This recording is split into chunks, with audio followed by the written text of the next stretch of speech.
Auch wenn die Explosionsgeräte grundsätzlich äußerst robust sind, kann es selten aber doch vorkommen, dass eine der Klemmen an den Empfängern beschädigt wird.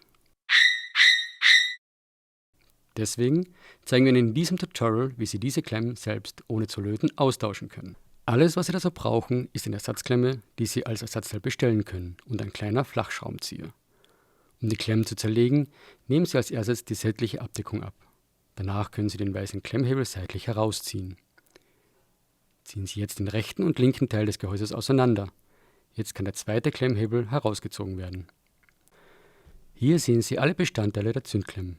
Alle Kunststoffkomponenten können lötfrei ausgetauscht werden. Das heißt, um die beschädigte Klemme zu reparieren, lösen Sie zuerst die linke Klemmenabdeckung, am besten mit Hilfe eines kleinen Schraubenziehers. Jetzt kann der beschädigte Klemmenhebel entfernt werden. Entnehmen Sie die Klemme und die Abdeckung aus der Austauschklemme. Am leichtesten ist der Zusammenbau, wenn Sie den Klemmhebel schon in der Abdeckung eingesteckt lassen.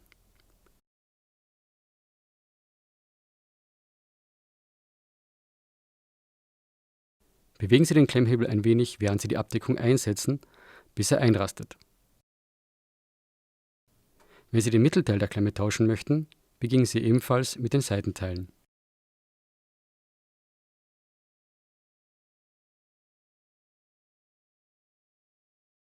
Wenn Sie beide Seitenteile abgenommen haben, biegen Sie den rechten Metallkontakt mit dem Schraubenzieher vorsichtig ein wenig zur Seite, um etwas Platz zu schaffen. Drücken Sie dann vorsichtig das Mittelteil zur linken Seite und etwas nach oben, gerade genug, damit Sie es vom Kontakt ziehen können. Setzen Sie jetzt den neuen Mittelteil ein und drücken Sie die Metallkontakte wieder in Position.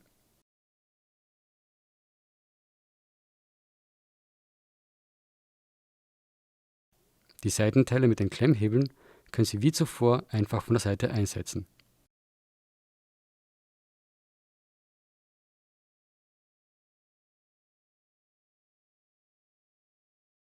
Machen Sie gleich einen kurzen Funktionstest der Klemmhebel.